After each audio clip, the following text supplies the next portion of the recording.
వివాహాది శుభకార్యములకు, పుట్టిన రోజులకు, మీటింగులకు అత్యాధునిక సదుపాయాలతో ప్రొద్దుటూరు వాసవి సర్కిల్ వద్ద నుంచి అతి సమీపాన మీకు అందుబాటు ధరలలో happy banquet AC function hall మీకు స్వాగతం పలుకుతుంది. మా ఫంక్షన్ హాల్ నందు వంట సామాగ్రి మరియు విశాలమైన కార్ పార్కింగ్, అతి తక్కువ మెయింటెనెన్స్ ఖర్చుతో ఏ ఫంక్షన్ అయినా మా happy banquet AC function hall నందు జరుపుకొని ఆనందాన్ని పొందండి. బుకింగ్ కొరకు సంప్రదించండి. మా సెల్ నంబర్ 9100600238 7799 000211.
అంటే దాదాపు 90% లేవు సార్.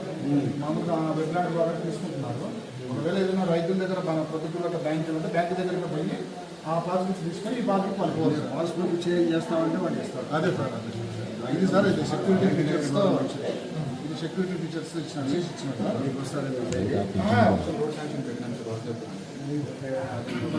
ఎన్ని రోజులు పెండింగ్ ఉన్నాయి ఊళ్ళో?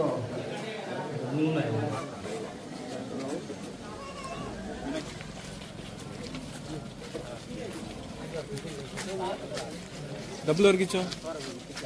6,000 సార్. 6,000 పెన్షన్ మర్చిపోకు మా చంద్రబాబు నాయుడు అన్నం పెట్టేవాళ్ళు.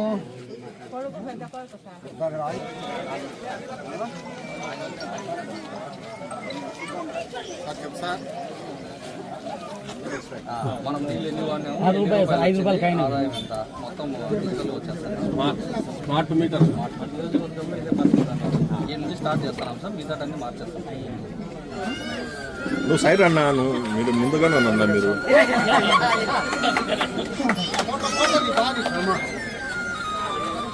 మరలా కొత్త ప్లాంట్ను ఏర్పాటు చేసేదానికి మండల గ్రాంట్ నుంచి 2,10,000 రూపాయలు ఇచ్చి వీళ్ళందరూ మీ గ్రామంలో వస్తులందరూ మాకు మంచినీటి ఇబ్బందిగా ఉంది, దూరికి పోవాల్సి వస్తుంది, లేదని వాళ్ళు బండ్లలో వస్తే వాళ్ళ దగ్గర పట్టుకోవాల్సి వస్తుంది. నేను వచ్చి చాలాసార్లు చెప్పిండే వాళ్ళ మండల గ్రాంట్లో నుంచి ఈ డబ్బును పెట్టించి తయారు చేయడం జరిగింది. ఈరోజు మనందరి సమక్షంలో ప్రారంభం చేసుకుంటాను. గతంలో కంటే ఇప్పుడు నీళ్లు పట్టుకునే సిస్టమ్ కూడా మారింది. రూపాయి వేస్తే నీళ్ళు వస్తాయి, లేకపోతే ఫోన్పే అన్నా చేయాలా. ఫోన్పే చేయడం కానీ లేదా ఇక్కడికి వచ్చే డబ్బులు వేస్తే కానీ డబ్బులు వచ్చేది. అంటే దీనివల్ల దుర్వినియోగం నీళ్లు మినరల్ వాటరు దుర్వినియోగం కాకుండా ఉంటుంది. అవసరమైనంత వరకే నీళ్లు తీసుకొని పోతుంటారు. కాబట్టి దీనివలన మనందరము ఒకటి గమనించాలి. మీరందరూ ప్రభుత్వం వేసిన రోడ్డు కానీ, ప్రభుత్వ స్కూల్ కానీ, ప్రభుత్వ ఆఫీసులు కానీ, ఇటువంటి మంచినీటికి సంబంధించినవి కానీ ఇవన్నీ కూడా ప్రభుత్వం ఒకసారి చేస్తే దాన్ని కాపాడుకోవాల్సిన బాధ్యత ప్రజలది. డబ్బు అంటే ఎవరిది? గవర్నమెంట్కు డబ్బున ఎట్లా వస్తుంది? మనం ఆ కుర్చీ కొంటే ట్యాక్స్ ఉంటుంది, మరి సబ్బు కొంటే ట్యాక్స్ ఉంటుంది, కందిపేలు కొంటే ట్యాక్స్ ఉంటుంది, బట్టలు కొంటే ట్యాక్స్ ఉంటుంది. ప్రతి ఒక్క దాంట్లో ట్యాక్స్ గవర్నమెంట్కి పోతుంది. ఆ గవర్నమెంట్కి పోయిన ట్యాక్సుల వల్లనే మనకి సంక్షేమ కార్యక్రమాలు అన్నీ చేస్తుంటారు. పెన్షన్ కానీ, అదేమని సిలిండర్లు కానీ, ఇవన్నీ కూడా ప్రభుత్వం మన ద్వారా వచ్చే డబ్బులతోనే ఇవన్నీ చేస్తున్నారు. కాబట్టి ఏదైనా ఒకవేళ నష్టం జరుగుతూ ఉంటే, ప్రభుత్వం చేసిన పని నష్టం జరుగుతుందంటే ఆ నష్టాన్ని మనం నివారించాలి. ఎందుకంటే మన డబ్బులతో తయారు చేసింది అది. మనం ఏమనుకుంటాం, ఏదో ప్రభుత్వంలే అనుకుంటాం. ప్రభుత్వం ఎవరిది? ప్రజల్ది. మీరందరూ ఓట్లేసి ఆంధ్రప్రదేశ్లో ఉండబడిన 175 అసెంబ్లీ స్థానాలలో 164 సీట్లు వేసిన దానివల్ల తెలుగుదేశం పార్టీ అధికారంలోకి వచ్చింది.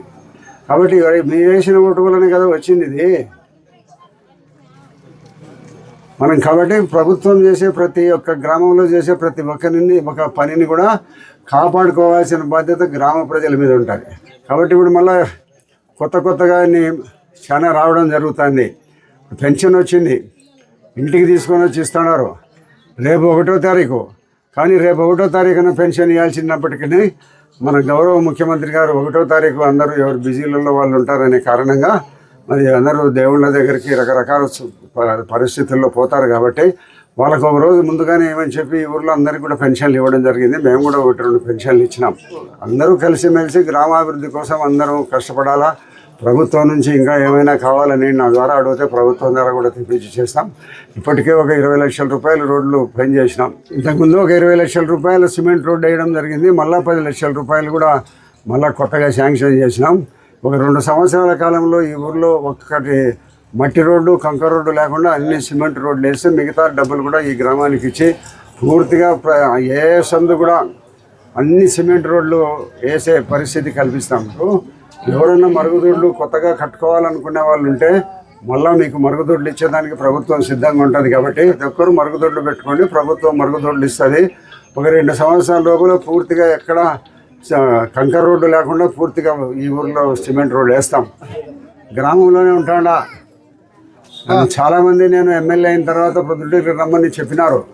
అప్పుడు పూర్వకాలంలో గలాటాలు పెద్దగా ఉండబడిన సందర్భంలో కూడా అక్కడనే ఉండమని చెప్పినారు.